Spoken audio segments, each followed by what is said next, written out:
Olá, sejam muito bem-vindas e bem-vindos ao Qual é da Gig. O Qual é da Gig é um podcast produzido pela Geeks e que surgiu para ser uma conversa fiada. Fiada, meio ácida. Talvez salgada, mas definitivamente bem sincera. Rara de se encontrar por aí, né? Eu sou a Dani Gurgel e eu sou da música. Eu sou Alex Grafe, manjo nada de música, mas entendo de negócio. Lá dentro da técnica tem o Big Rabelo. E nos bastidores tem uma galera muito bacana da Geeks. E nós estaremos sempre muito bem acompanhados para destrinchar o que rola por trás da Gig. O que ninguém tá vendo, mas que tá rolando por trás dos negócios que envolvem arte. E muita arte que anda fazendo, ou não, grana por aí. Muito bem, sejam bem-vindos a mais um Qual é da Gig. Hoje nós estamos aqui com uma amiga, Mariana Gomiero. Mari, para quem não te conhece, muito provavelmente você hoje dentro do mercado, não só publicitário, né, mas no mercado de negócios, você deve ser a maior referência quando a gente fala de influência digital dentro do contexto de música e arte. Você já teve passagens muito interessantes, por exemplo, cuidou de Havaianas, cuidou de Skol, que também acabam tendo projetos dentro aí do aspecto mais artístico e cultural, mas você simplesmente passou talvez pelas duas grandes referências atuais do mercado quando a gente fala de música, de influência, que é Vevo e recentemente Mind, e agora você é fundadora da Sonar, que é uma agência especializada em influência digital para o contexto musical. Que é o máximo. Eu vou explicar o porquê e depois eu já vou fazer uma pergunta meio tricky para ti. Eu tô aqui de vez em quando no estúdio, né? Dani sabe que eu não sou da música. E, pô, eu tô ali tomando café com o Dani, com o Big e tal, aí, de repente, tem um artista, dos bons, assim, sabe? Às vezes, a própria Dani, assim. Muito obrigada. Muito bem. Aí, não sei por que cargas d'água, acho que é porque eu sou marketólogo, os caras viram pra mim todas as vezes. Putz, mas me ajuda aí com as minhas redes sociais, me ajuda aí com... Aí assim, porra, não é porque eu sou marketólogo, não é que eu sou marketing, que eu preciso... Não sei, cara, como te ajudar com redes sociais. Eu não sei como te transformar num influenciador. Mas o que é mais louco, assim, não é a minha ignorância e também não é a minha dificuldade, a minha limitação de ajudá-lo a se tornar um influenciador digital. E aí que vem minha pergunta. O que me deixa mais intrigado é assim, porra, o cara é um artista conhecido nacionalmente, tem muita galera que passa aqui pelo estúdio que tem fama, inclusive internacional, e o cara vem pra mim e fala assim, eu quero ser um influenciador digital. Aí eu te pergunto, por que é tão difícil para esses caras que são músicos e artistas raízes monetizar essa fama, essa marca pessoal deles em redes sociais? É mais difícil para um artista, porque na minha cabeça ignorante seria muito mais fácil um artista, um músico ser um influenciador digital do que o cara da garagem que grava no celular. Mas às vezes, eu posso estar enganado também, mas às vezes eu vejo hoje uma galera que era desconhecida monetizar muito mais, ganhar muito mais dinheiro como influenciador digital do que esses caras super renomados. Mano, qual é o problema, Mário? Por que essa galera não consegue... Por que você acha? Também pode ser talvez uma falta de interpretação da minha parte. Mas por que um artista conhecido... Por que é tão difícil para esses artistas conseguirem ser rentáveis, monetizar suas redes, se transformarem em influenciadores digitais? Boa, gente, muito obrigada primeiro pelo convite, obrigada pela apresentação, para mim é uma honra estar aqui do lado de vocês, duas grandes referências também, obrigada mesmo. Mas voltando à tua pergunta, essa é a pergunta que todo mundo me faz. Acho que quando eu resolvi abrir ali a Sonar, uma agência especializada em música, foi extremamente voltado a esse assunto, né? Eu trabalho com artistas musicais há muitos anos e o mundo mudou, né? O digital mudou, o interesse das marcas mudaram, os creators estão cada vez mais ocupando grandes lugares no mercado publicitário, e acabou que os artistas musicais, antes eles vendiam só por ser quem são, né? Então, Lua Santana vendia porque ela era Lua Santana, Kevinho na época vendia porque ela era Kevinho, e os tempos mudaram, os creators, e aí chegamos na era da qualidade do conteúdo, na era num outro game, né? E que os cantores não acompanharam, porque também não se interessaram muito pelas redes. Então, Alex, eu acho que isso muito é uma questão de interesse e disponibilidade. Então, muitos deles reclamam, vêm me procurar para a gente fazer um plano para isso, porque, de novo, a Sonara ela não é uma agência somente comercial. Eu nunca faria uma agência que, olha, aqui a gente vai representar vocês para o mercado. Não, a gente quer preparar vocês para o mercado publicitário também. Então, fazer aquele artista musical entender o quão importante é o pilar publicitário dentro de uma carreira musical, que tão importante quanto ele divulgar a música dele, também pode ser ele trabalhar as redes e trazer um pouco do seu conteúdo do dia a dia para que as marcas se reconheçam nos seus conteúdos e, de fato, ali a gente começa a criar uma história diferente com o mercado publicitário, no caso. E aí começa, de fato, o nosso trabalho, e que os artistas, eles têm preguiça. Você acha que antes de eu passar pra Dani, disponibilidade aqui é tipo uma prepotência do cara de achar que só porque ele fez sucesso na música, ele vai fazer também como influenciador. Seria isso? Tipo, eu não preciso tomar tempo meu pra essas redes aí. Não precisa. Eu não diria que seria prepotência. Eu acho que... Eu falo muito de preguiça porque é uma maneira muito de que, assim, eu quero, mas não quero muito, não. Então, eu tenho trazido cada vez mais nomes pra perto que querem muito. E que as coisas têm dado cada vez mais certo. A exemplo disso, assim, eu tenho se não quer produzir os conteúdos para o seu Instagram de forma de que, não quero abrir minha vida pessoal, não quero, mas eu quero começar a fazer conteúdos muito diferentes para as marcas, então pode trazer briefings na minha mão, que eu vou trazer coisas que o meu público quer que se reconheça, que a gente quer. A exemplo disso, a gente acabou de fazer BIC para o Matuê. Então, de novo, a gente trouxe um briefing muito bem estruturado, muito bem pensado pela marca, pela agência, inclusive pela BR Media, que é o nosso grande parceiro.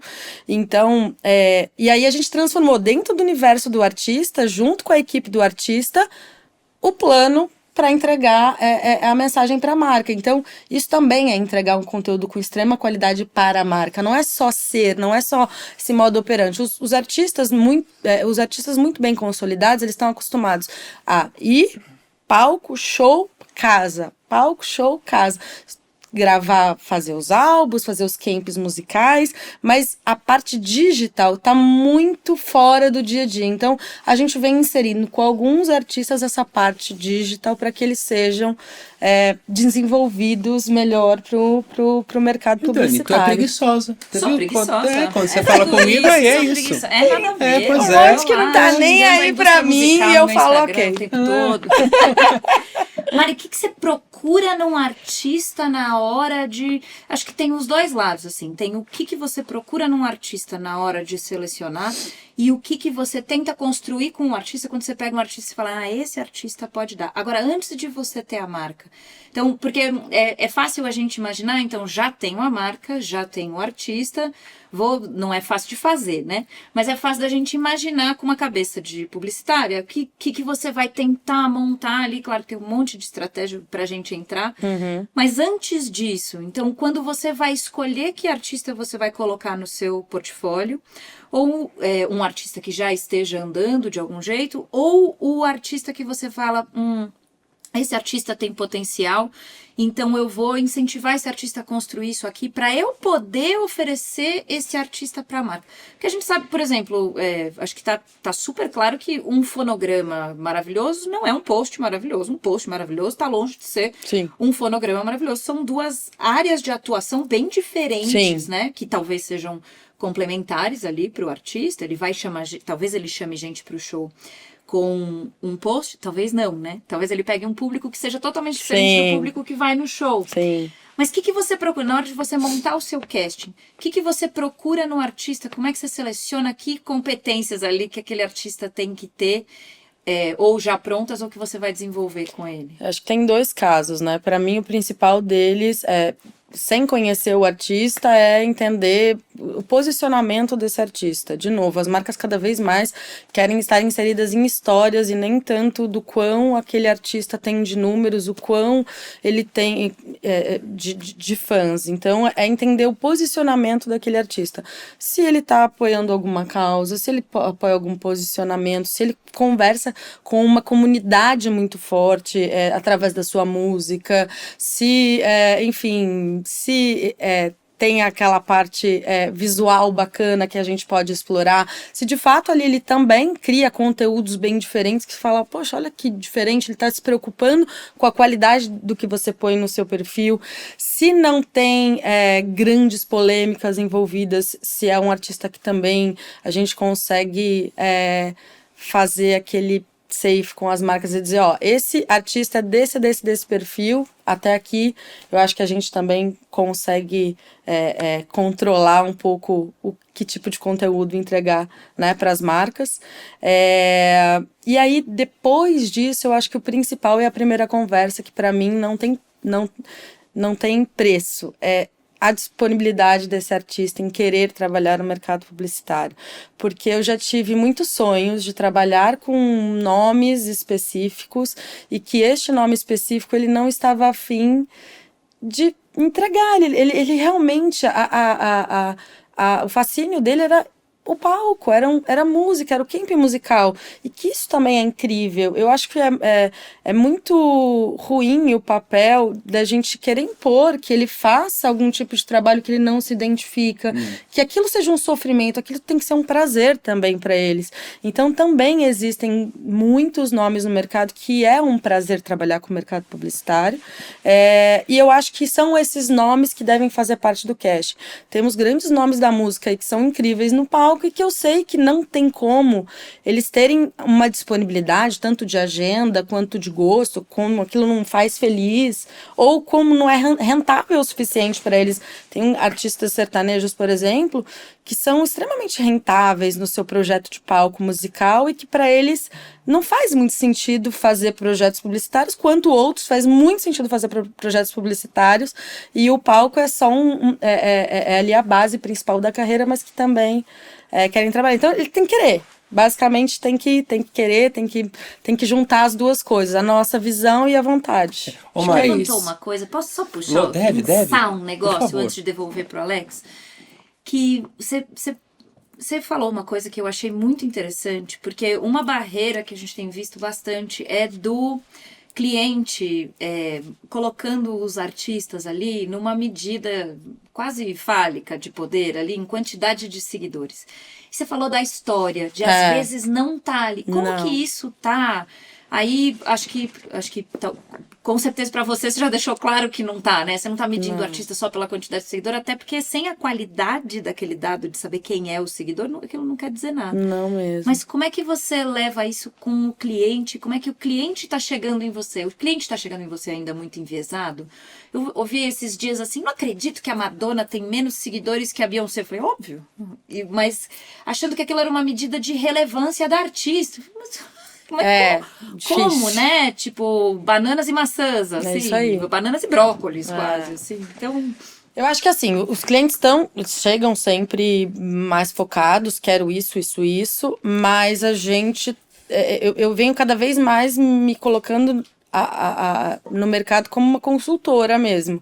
Então, como a gente sabe o outro lado, sabe como funciona, né, os nomes da música, às vezes o cliente vem e fala, quero trabalhar com fulano, eu quero isso. E eu falo, olha só, fulano não faria Não, porque ele tem, porque eu fiz um estudo e ele é que atende o meu brief. Eu falei, olha, eu entendo, mas ele não se identifica com esse tipo de produto, ele não falaria com o público dessa forma. Eu acho que a gente pode fazer o seguinte, me chama para uma conversa, me fala o que tu precisa, qual que é o seu objetivo de marketing, por que você está usando da música, vamos usar a música como um todo para fazer com que o seu objetivo seja atendido e para que você fique feliz no final, porque senão você vai ter um problema, a gente não vai conseguir entregar. Então rola muito isso e tá cada vez mais, acho que o mercado publicitário nos enxergando entrando como consultores desse meio e vindo cada vez menos engessados.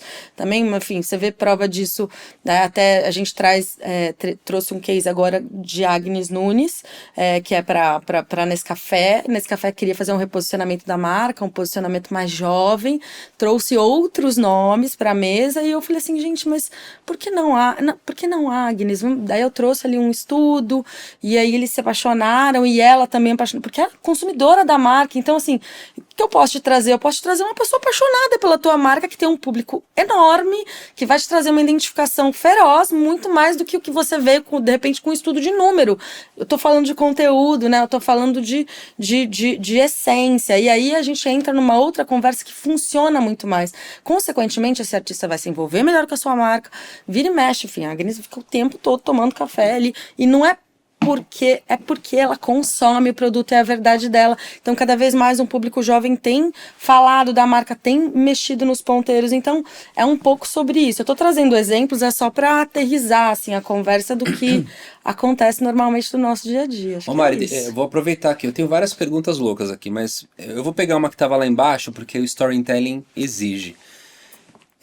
Eu trabalho do lado do cliente, tá? Por isso que eu falo que eu não sou músico ali.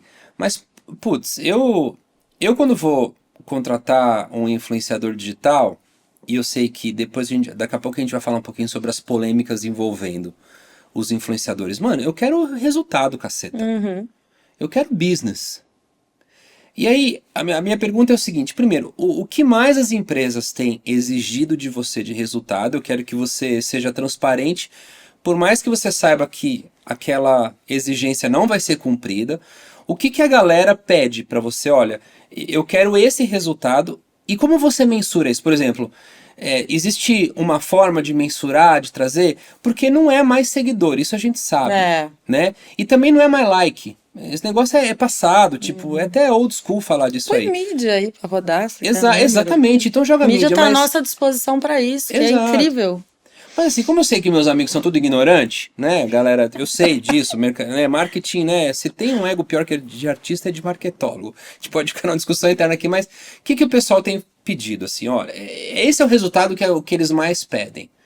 E aí eu quero saber como é que você mensura isso, ou o que deveria, o investidor de influência digital deveria ter uma consciência. Não, eu vou bancar aqui um influenciador digital de música porque eu sei que ele traz realmente esse tipo de indicador. Então, qual é o resultado esperado pelos clientes e como é que você mensura isso? Eu acho que depende muito do teu objetivo de marketing. Acho que ninguém melhor do que o cliente para me dizer o que ele precisa. E eu acho que a gente tem dois caminhos falando de marketing de influência neste caso específico. É branding ou é conversão. Então, assim, eu tenho meus artistas. Artista musical, a maioria, grande, esmagadora maioria, são artistas de branding. São artistas de posicionamento, são artistas de identificação, são artistas que vão... se você fizer um bom trabalho digital a longo prazo, eu também não acredito em trabalho pontual com artistas musicais. Tá. E não porque... eu acho que, assim, um trabalho a longo prazo, uma marca tem muito a colher do que fazer um tiro e sumir. Isso, acho que isso qualquer um, né? Mas... Se a gente tem ali um planejamento de branding, posicionamento, eu entrego determinados artistas. Se você tem objetivos, fala, não, pra mim, Mari, não me interessa. Eu preciso entregar números, mas eu quero trabalhar com fulano. E eu sei que os números desse fulano não são tão... E aí eu entro com a solução. Então, a gente provavelmente vai trazer um time de creators para duplar com esse artista musical, e aí a gente vai ter ali um mix de soluções, de conteúdos, da forma de entregar, quase que um cronograma de ações para atingir o seu objetivo. Então é muito caso a caso, o que você precisa? Ah, tá, vamos trabalhar com fulano não tem o que, fulano tem, mas só tem uma parte, a gente vai complementando esse trabalho. Eu acho que não tem aquela coisa de eu sei que eu não vou entregar. Se eu não vou entregar, eu prefiro nem começar, assim, de verdade. Tem vários casos que falam, olha, eu quero um briefing de conversão 100%. Eu prefiro não mandar determinados nomes. Eu só mando o nome, por exemplo, a Giana. Giana é uma artista musical que eu tenho, mas ela é uma artista genial, a Giana. Nasceu no TikTok. Ela é instrumentista, musicista e vai lançar sua carreira musical. Ela é música, puramente. Mas eu sei do público que ela tem como nativa digital. Ela é um perfil de conversão. Ela eu mando para um briefing de conversão. Eu jamais mandaria uma pessoa que não é de conversão para um briefing de conversão. Acho que é isso. Não tem muito... não tem muito que eu não vou entregar. Tem o que como eu vou entregar. A maneira... que vai te atender. E aí a gente vai desenhar juntos e chegar num consenso e executar. Entendi. Olha só, agora eu vou voltar a história pro início aqui. É um tempo do cão pra produzir conteúdo. Tô aqui, eu e Dani, a gente sabe disso. Trabalhoso. Aí. Pô, é desgraceira, meu. O que é isso? do profissional ao amador. É um tempo gasto grande. Então... vamos pegar aqui o nosso amigo B2B, o artista, né? Agora o recado é para quem tá ali escutando a gente, é artista, quer entrar nesse segmento. Em grandes números, assim. Grandes números mesmo, eu não quero que você cite nomes e nada, mas quantas horas, por exemplo, já que você falou bastante de disponibilidade, quantas horas um artista, um músico deveria reservar para se dedicar a esse trabalho de influência? Então essa é a minha primeira pergunta, né? Então assim, olha, sei lá, na semana, eu acho que o cara pelo menos teria que se dedicar a tantas horas por dia ou tantas horas na semana para ter um mínimo de trabalho, né? E até quanto esse cara conseguiria, entendeu? Assim, grandes números, assim, tá, beleza, Mari, eu tô curtindo a tua consultoria, porque você deve trabalhar pros dois lados, né? Tá bom, você tá me pedindo aqui pra ficar tantas horas, tantos dias e tal, mas no final, quantos boletos eu pago com essa história? Pra disponibilizar do meu tempo pra executar Exato, isso, né? assim, Quanto que vai ter de retorno? Em grandes números, não quero vender nada, mas assim, na real, assim, ó, um cara X, tantas horas ele paga a escola das crianças, assim. E não precisa ser tanto em tantas horas por dia, porque acho que tantas horas por dia é muito variável, né? Depende do tipo de conteúdo que ele vai produzir, do quanto que ele vai dedicar, do quanto que ele vai roteirizar, quanto que ele vai editar. Mas talvez até em quanto conteúdo produzido. Então, é um artista que precisa estar lá todo dia, que tem stories o tempo todo, ou é um artista que posta uma vez por semana? Acho que tudo isso faz parte da pergunta do Alex. Dá uma consultoria pra nós aí. Boa. Pra Dani, né? Porque ela fica me perguntando. Pra Dani. É bom, porque artista musical tem pavor quando eu falo que tem que criar conteúdo porque acha que... não eu, né? Porque eles já me conhecem, porque eu sou contra. Acho que vou transformar eles em creator, Não, eu sou cantora, não é sobre isso. Não quero transformar nenhum artista musical em creator, em influenciador digital. Não é sobre isso. É a gente entender com inteligência o que, dentro do que acontece na vida dele, do contexto de vida dele, vale a pena ele expor e a forma com que ele vai expor para que a gente consiga identificar que aquela categoria ele consome realmente. E aí eu consigo aproximar as marcas da verdade dele. Então, o meu papel nesse caso é trazer a verdade dos artistas para o público. Quando eu digo que tem preguiça, é preguiça mesmo de se expor. Porque a vida deles tá correndo, cheia de compromissos, é uma agenda maluca, é uma agenda realmente complexa. Só que tem um artista musical, geralmente tem ali uma equipe a postos. É planejar essa equipe junto com a gente, que tem um olhar publicitário, porque a gente vai identificando um monte de oportunidades de segmentos de marcas que a gente pode trabalhar, que eles não estão expondo o que eles gostam. Então vamos supor, eu tô aqui chutando, tá? Mas vamos...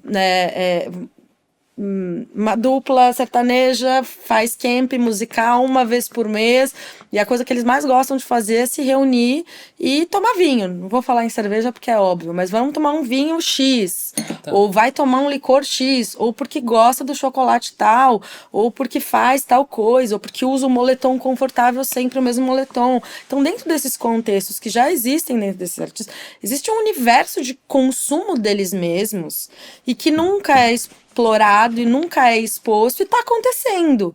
Então, dentro do que já expõe, puxa, vamos colocar sempre você usando aí esse moletom de uma marca tal que é super confortável, que tá com você todas as vezes no seu camp musical, por exemplo, vamos expor isso pra fora. Não é transformar o cara e fazer assim, olha só, gente, boa tarde. Entendi. Não estamos aqui agora, não... Eu abomino isso, inclusive não tem nada a ver, né? A gente tem que ter respeito também pelo lugar do outro. Os artistas musicais têm essa coisa, né, de... Não, eles não são, né, creators, mas é dentro da realidade que já existe, a gente entender as oportunidades, criar esses conteúdos naturalmente dentro do contexto e começar a expor isso um pouco mais nas redes sociais. É trabalhoso? Mas tem equipe para isso. Então é só a gente se organizar.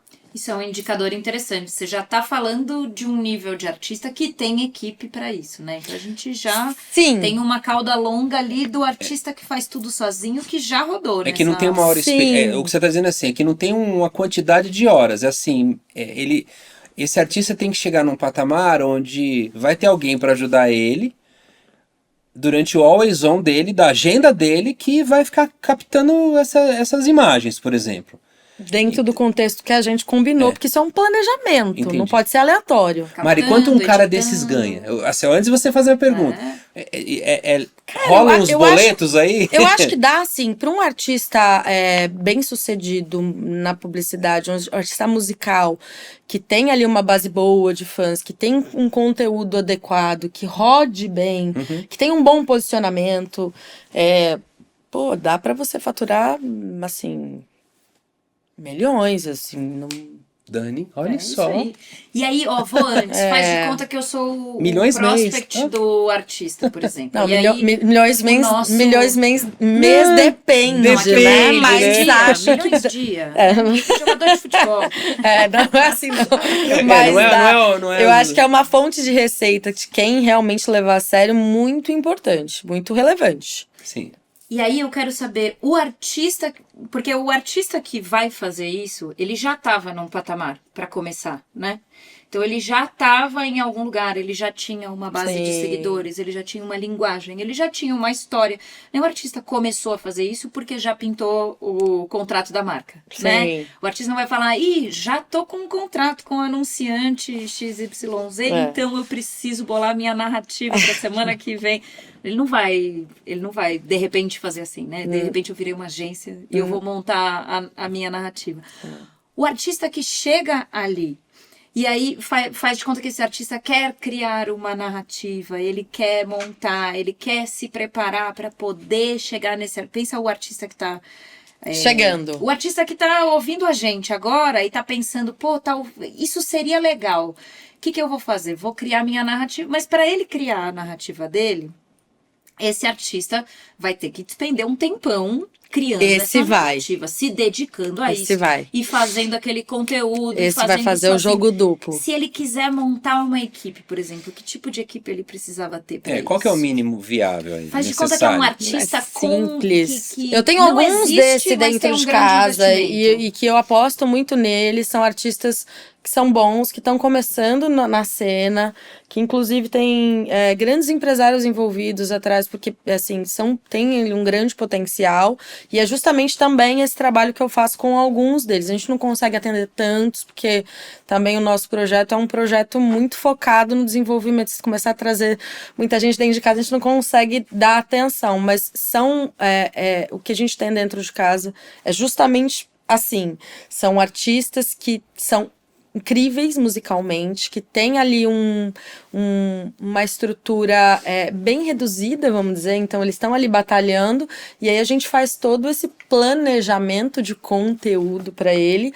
e que de fato ele vai precisar se virar um pouco e talvez ser esse cara de mão na massa e de contar um pouco quem é ele, da porta para fora. Então, se ele não consegue fazer ele mesmo, se ele não tiver habilidade para edição, é chato, que tem que editar, não é qualquer coisa que você deveria colocar no ar. Eu acho que, assim, tem o stories do dia a dia, mas eu acho que feed é muito importante, é a vitrine principal desse artista. E digo mais, eu acho que para esse artista que está começando, o Instagram é importantíssimo também para o posicionamento. Eu acho que também pode atrair a atenção de um outro público para levar a ouvir a música. Pô, que conteúdo legal, cara, canta, que legal, sobre o que é isso? E aí é uma segunda roda para girar ali muito importante.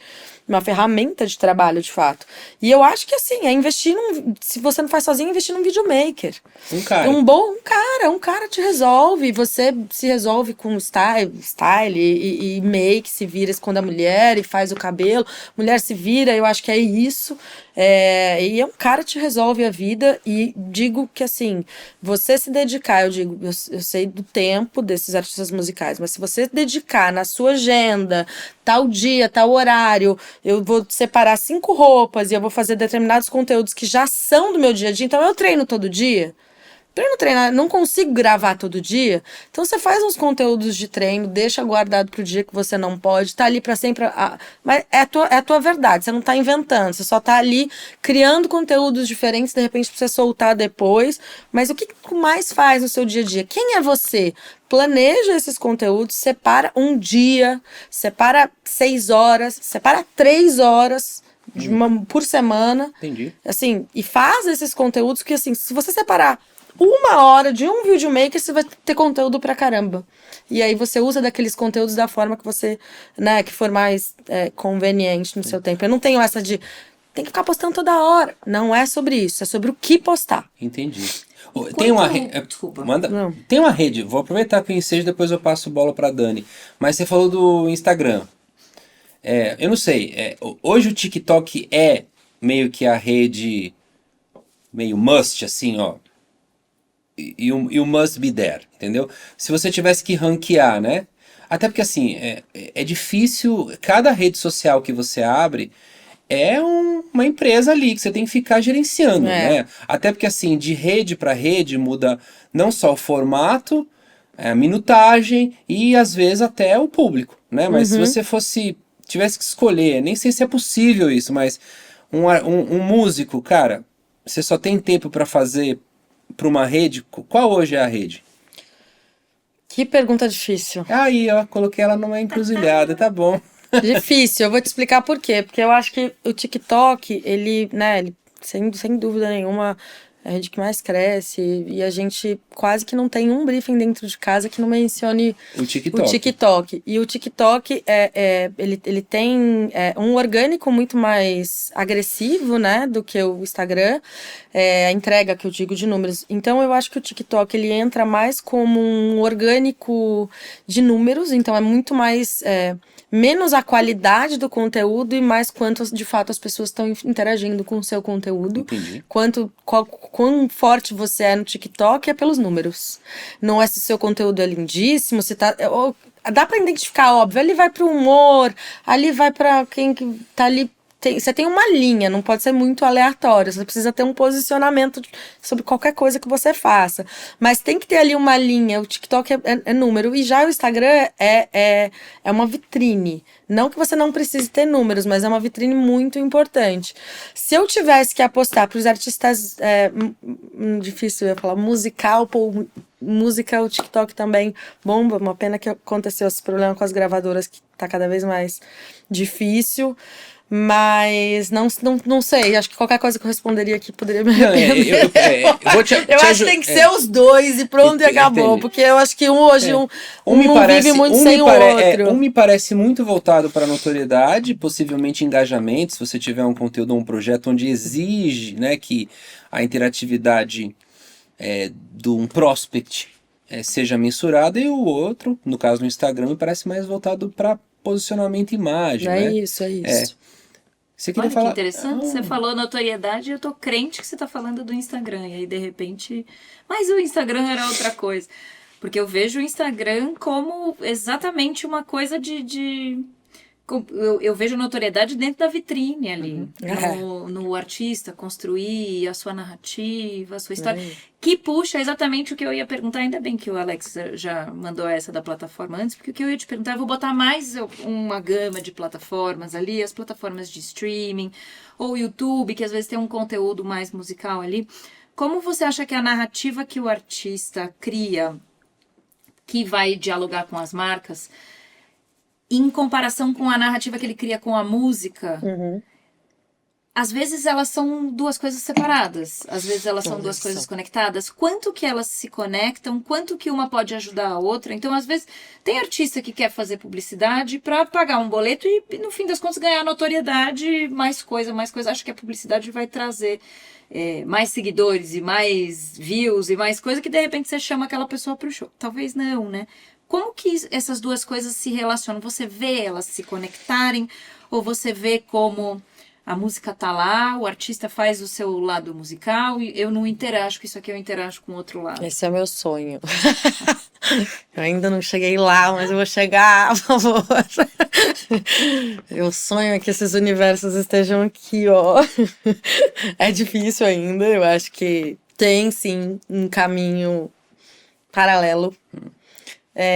A gente tem cada vez mais, eu acho que é um pouco que eu até brinco, essa é a minha missão de vida, fazer eles entenderem, mas acho sim, sua percepção ela é correta, as coisas andam um pouco em paralelo e cada vez mais a gente está fazendo com que elas se conversem justamente nisso. Acho que entra um pouco do que a gente falou anteriormente, de começar a criar esses conteúdos dentro da realidade musical deles, para que eles conversem com as marcas e tenham essa sinergia né, para que não seja uma coisa pensada, para que eles entendam que aquilo ali é tão importante como é como se fosse um Media Day ali para gravar. Eles não têm o Media Day deles para gravar as chamadas do Spotify, a chamada do YouTube, a chamada para parceiro, a chamada para a rádio.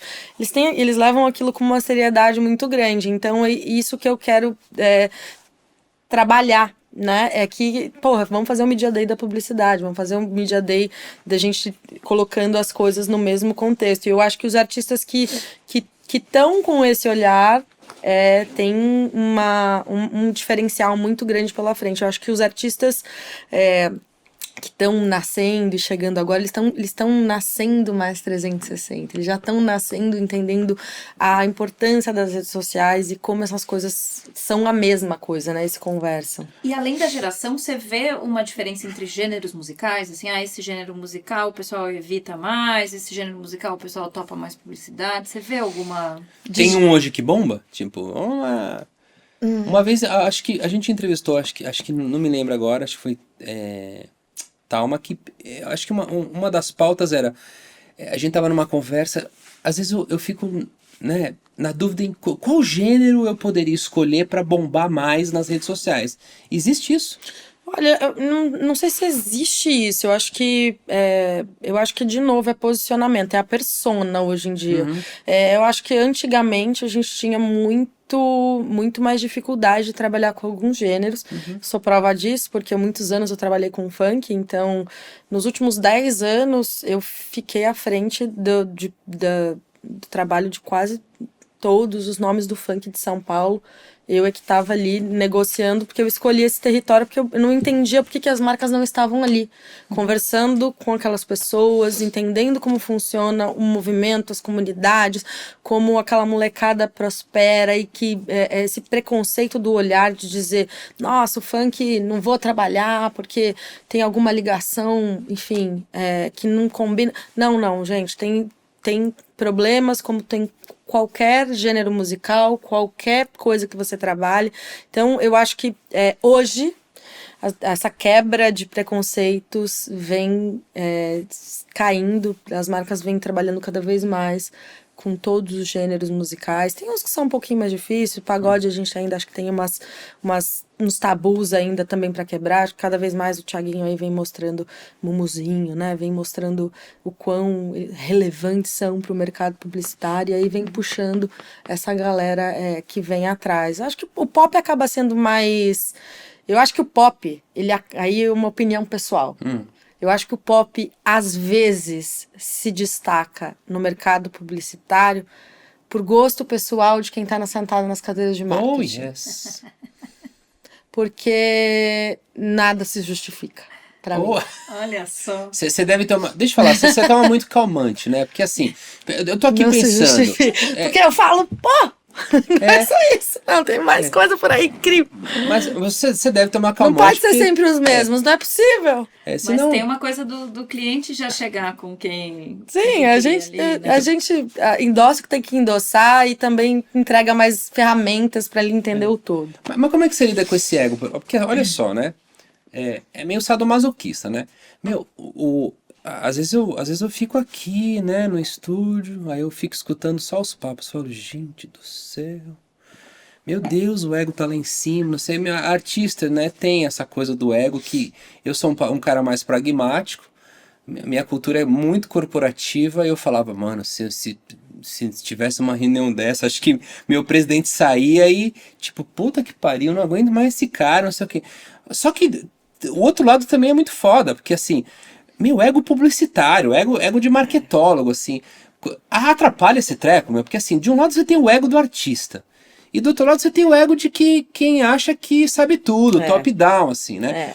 Qual que é a pior nessa situação, assim? Qual que é o perrengue nessa história pra você conseguir resolver essa equação que não fecha, meu, porque é muito conflitante. Eu vou te dizer com toda a sinceridade, assim, sobre ego de artista. Eu tô nesse mercado há muito tempo e eu não vejo meus artistas de forma alguma, e não tô falando que são meus ou artistas que eu já esbarrei. Não existe um ego, existe propósito que deve ser respeitado, porque é a arte do cara.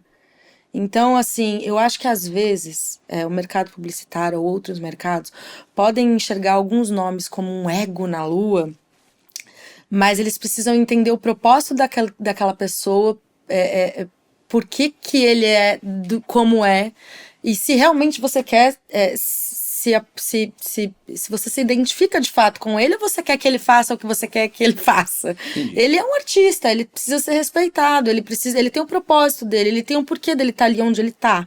Então, eu desse lado, eu tenho o papel de quase que ser uma tradutora para o mercado publicitário, de dizer assim, fulano é assim, conheço bem, ele é assim, assim, assim, mas é por isso, isso, isso. Tá claro? E aí a coisa flui um pouco melhor, porque parece que é quase uma tecla SAP, sabe? E pro mercado publicitário, tem também o ego do mercado publicitário. Eu acho que muito de eu sei quem é o melhor para mim e eu quero esse. E eu falo, putz, tem outras opções, tem coisas aí interessantíssimas que dariam um resultado bacana. E eu quero esse, porque eu quero esse, e aí eu tenho que acatar, o que eu posso fazer? Tá bom, vamos entregar, então vai, vamos fazer com esse nome, vamos fazer do jeito que você quer, e não que seja, às vezes dá bom, às vezes mais ou menos, mas pelo menos eu sou sincera eu sou bem sincera, assim, dizer... Boa. Eu não guardo pra mim, não, ninguém se obriga, né, a gente tá ali porque quer, então tem que ser as claras. Tem ego, artista tem relevância e propósito. Eu acho que o mercado eu acho que o mercado publicitário, como eu vim do mercado publicitário, eu acho que eles também têm o propósito deles. Não é que eles têm ego, não. É que às vezes tem essa coisa vem tão fechado do que eu preciso fazer, que de novo, pro artista a gente vira quase que uma terapeuta das duas partes. Porque eu também preciso explicar para o artista como é que funciona o mercado publicitário. Não é tudo também do jeito dele. Não é assim que funciona. Ele precisa entender quais são os propósitos para atingir o objetivo de marketing. Não é nem sobre ego. Eu acho que eu tô tão acostumada que hoje isso não me afeta de nenhuma das duas pontas. É muito... a gente entende, ser o tradutor de ambas as partes, eu acho que isso é o mais difícil, é traduzir ambas das partes e fazer o trabalho acontecer. Ego sempre vai ter, ego às vezes até que é bom, porque as pessoas estão ali, ó, firme no propósito, você tem que estar confiante no que você quer, que senão também não vai pra frente. Com certeza. Ego nem sempre é ruim. Deixa eu te perguntar uma coisa sobre gênero musical, porque a gente estava falando dos gêneros musicais ali, dos artistas de vários gêneros. Pensei numa coisa que tem super a ver com a minha pesquisa de doutorado, que eu separei ali 4 gêneros musicais intrinsecamente brasileiros, então o funk, o sertanejo, o forró e a MPB. E nessa pesquisa eu fui identificando as plataformas que eles usavam mais e os caminhos deles pelas plataformas, enfim, não vou dar o resumo do doutorado aqui, mas legal. Tem por aí. E uma coisa que foi muito interessante, que eu queria perguntar para você, relacionando isso no seu trabalho com artistas para marcas. Porque uma coisa que foi muito interessante é que parte da minha proposta toda era identificar se dentro dos gêneros eles tinham estratégias parecidas, estratégias similares e caminhos parecidos dentro das plataformas. Resumindo de um jeito muito resumido aqui, mas o sertanejo tinha um caminho ainda do rádio, do jabá, Sim. de colocar na rádio para tocar na cidade onde eles vão fazer o show. O forró já tinha um outro caminho, um caminho que se beneficiou da live que o sertanejo perdeu na pandemia, enfim, um caminho super mais complexo, mas tinham estratégias muito parecidas, tinha sua música bombando no Nordeste e tal. O funk no YouTube, com uma coisa muito mais visual, os clipes e etc. E aí, nesse que eu quero te perguntar, que é a MPB, era assim, tipo, joga, cada um vai, assim, sabe? Joga um monte de coisa pro alto, cada um vai pra um lugar, cada um deu certo de um jeito, você faz um negócio. Então, o sertanejo organizado, o funk organizado ali por uma Mas tem um estratégia, começa no sistema. Condzilla, depois GR6 e tal. Tem um sistema. O forró se unindo ali contra aquele outro, talvez, mas ocupando um espaço. E a MPB é um tiroteio, assim, eu não sei o que fazer, pinta o outro com um facão, aí eu não sei, aí sei lá, o que vai fazer o outro fica pelado no meio e vê se dá certo. Então, um tiroteio de estratégias ali e não quer dizer que está errado, né? Só quer dizer que não tem um padrão, não tem uma união, não tem uma coisa em comum. Você percebe isso nos seus artistas? Você percebe alguma narrativa em comum neles, em outros gêneros, na MPB? Você trabalha com bastante artista de MPB? Como é que eles se encaixam ali no meio? Que interessante você me trazer isso. Muito legal. Tô doida pra ver seu estudo. Quero muito saber. E faz todo sentido. Vai explicar todas as Eu amei. E mesmo porque eu tô com um projeto de MPB, porque eu acredito muito na MPB. Eu acho que é nosso tesouro também nacional, um dos que nós temos. E eu acho que perdeu força por isso. Eu acho que é um dos resultados. Eu não vejo uma união, eu não vejo uma unidade, eu vejo uma certa. Não disputa, mas não vejo ali quem é artista muito consagrado, eu não vejo abraçando quem tá chegando. Eu não vejo isso. E isso é muito diferente no sertanejo. Isso é muito diferente, até no funk e vários outros gêneros. Que louco, né? É muito específico quando existem alguns negócios formalizados. Então, às vezes, tô divulgando aqui um artista que é meu, tô apostando nesse artista, mas... E aí eu acho que tá vindo uma nova onda de MPB, que a gente chama, né, de nova MPB, eu não sei nem como as pessoas estão denominando, mas... Mais colaborativa, é isso? Muito mais colaborativa. Então, eu acho que tá vindo... Inclusive, vem um projeto aí em breve que... Vou ter o maior prazer de apresentar para vocês, que é um projeto dessa nova turma da MPB, da nova MPB, um projeto colaborativo, para que realmente fique, que a gente crie uma unidade nesse gênero, porque é muito poderoso. São artistas que têm uma voz belíssima, que quando brilham no individual, brilham muito. Imagina ter ali uma unidade de trabalho. E tem alguns profissionais muito renomados no mercado trabalhando para isso. Então, é muito legal, volto a dizer, muito legal o teu estudo, porque é pauta, é nosso exato momento de pauta, que mesmo que eu cuide só da parte publicitária, de imagem, eu me envolvo profundamente na música dos meus artistas, na estratégia dos meus artistas, porque através disso eu consigo trabalhar para posicioná-los no mercado publicitário.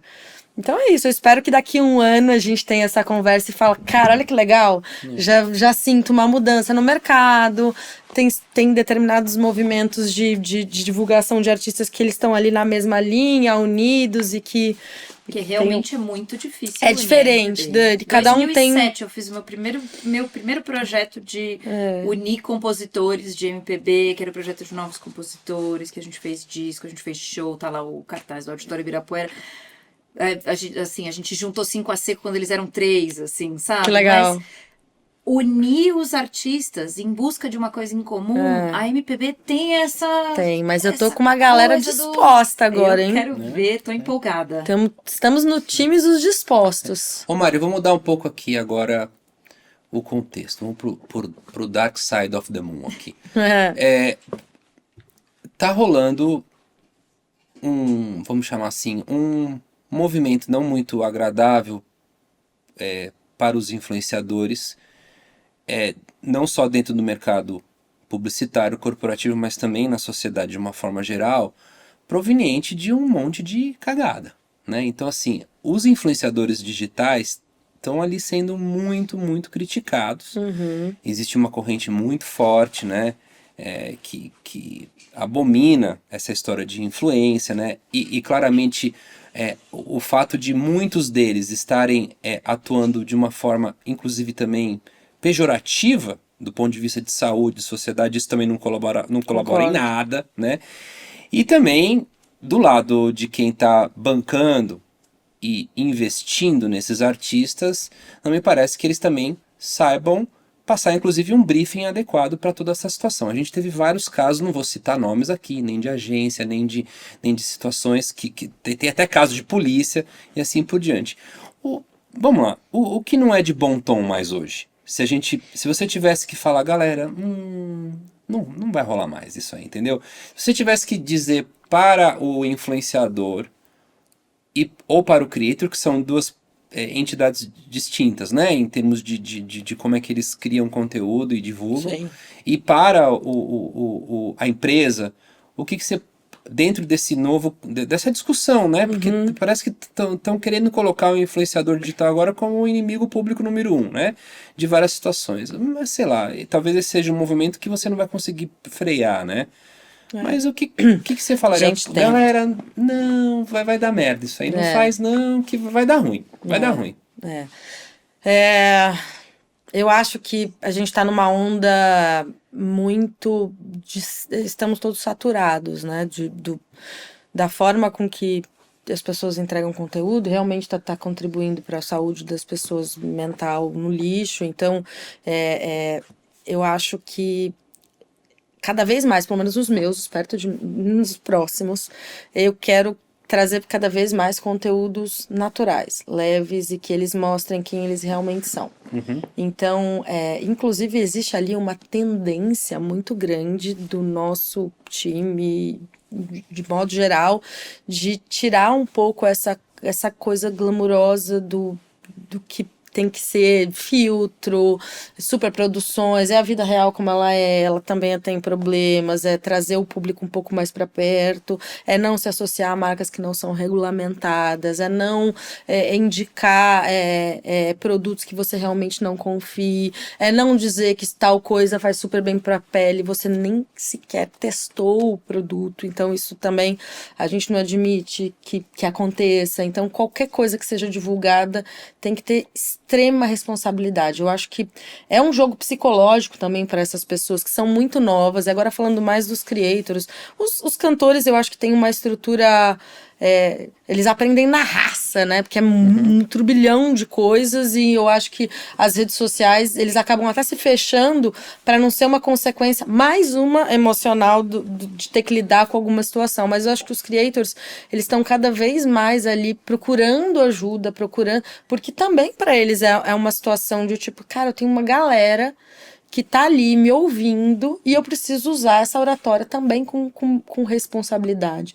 Porque ninguém aguenta mais usar as redes sociais para benefício próprio, para ganhar dinheiro de uma forma que não vale de nada, que possa prejudicar outras pessoas, ou para criar uma imagem que possa dar algum tipo de gatilho de saúde mental, para trazer alguma mentira, para mostrar que cada vez mais, cara, que são pessoas como todas as outras pessoas, porém pessoas que têm ali uma audiência muito grande.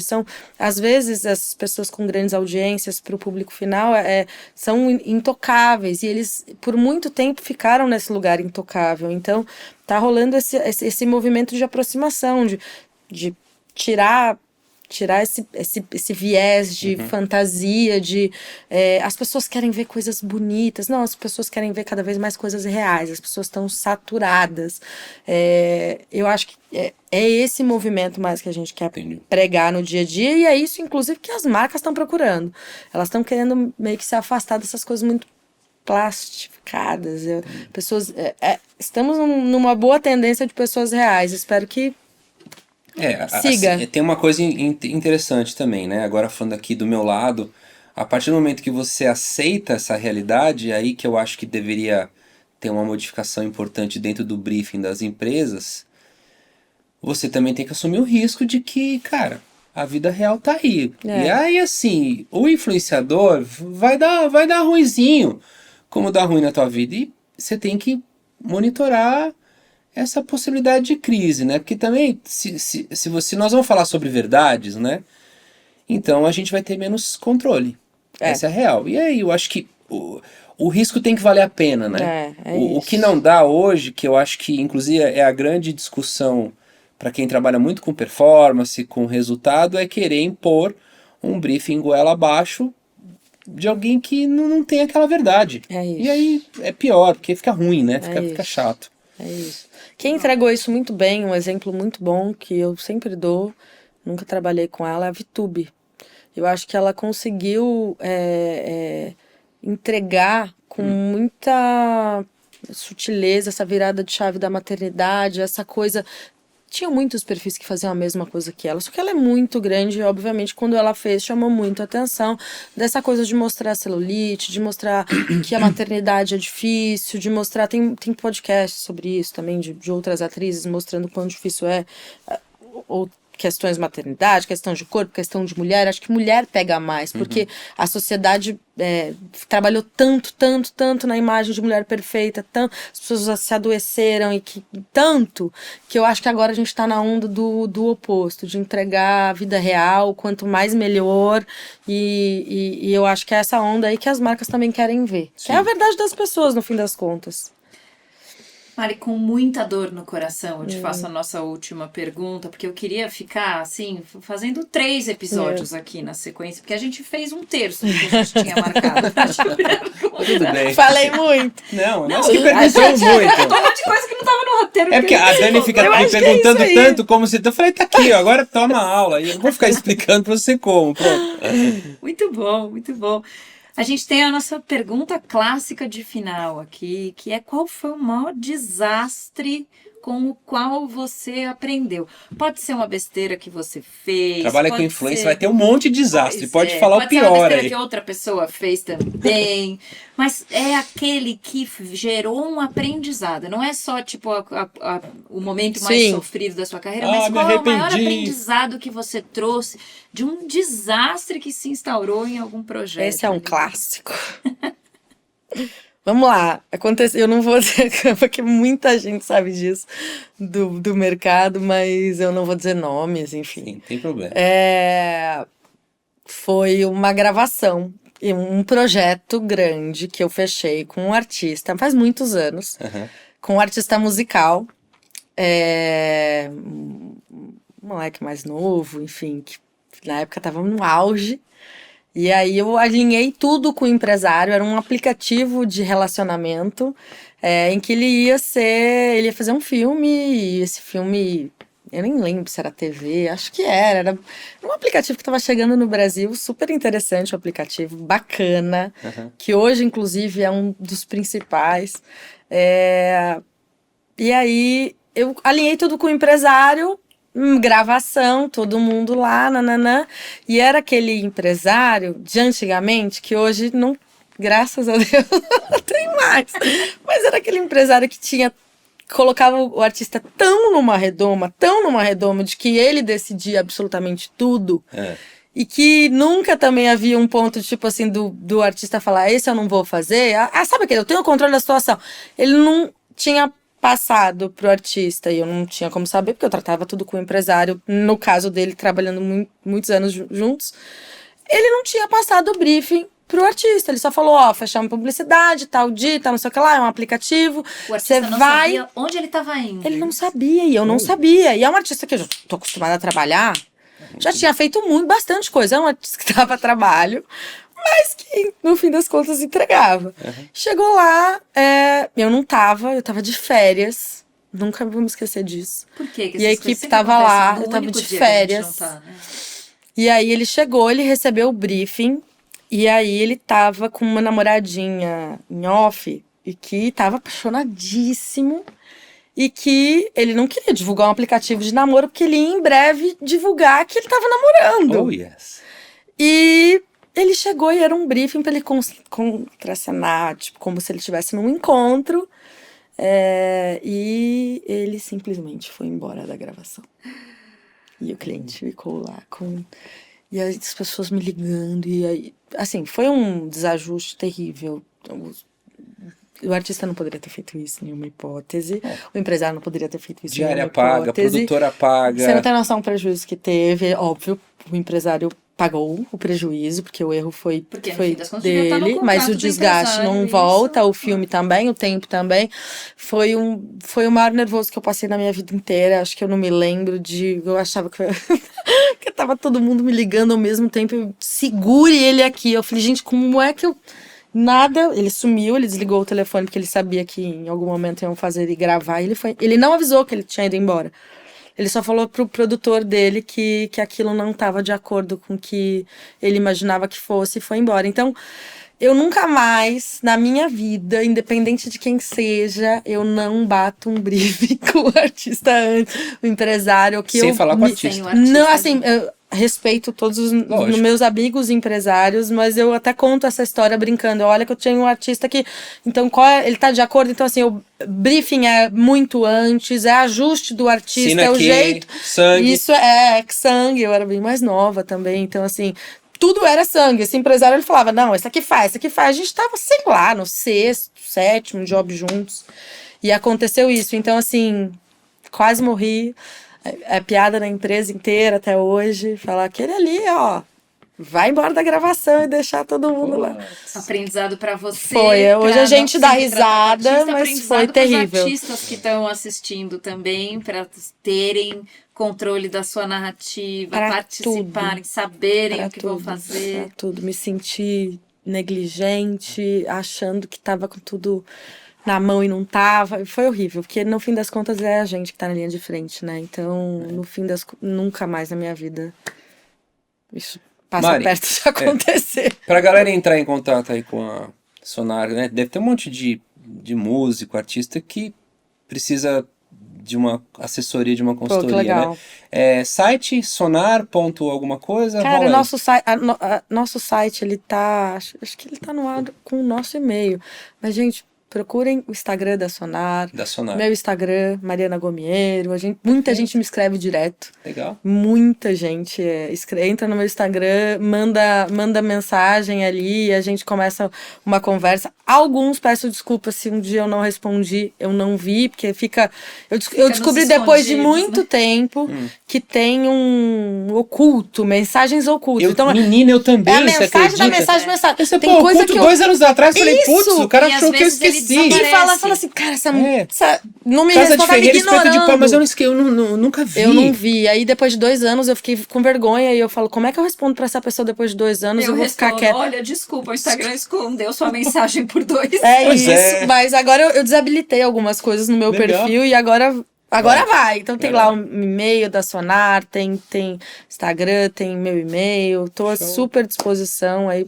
Pô, foi uma aula. Agora, eu tô muito tranquilo com esse episódio, porque assim, agora toda vez que eu estiver aqui no estúdio, parar um artista, me ajuda, ajuda nada, cara, vê o episódio XYZ com Mari Gomiero, eu não vou ficar ajudando nada, porra, não quero, pega um videomaker pra te ajudar, exato, você fala assim, ó, só um videomaker resolve tua vida, vambora, vai. É isso aí, e não faz isso, né, não vai passar skincare errado, fenol, para com essas coisas, não vai postar qualquer coisa. Beleza, muito obrigado, e foi uma puta masterclass, arrasou. Obrigada mesmo, gente.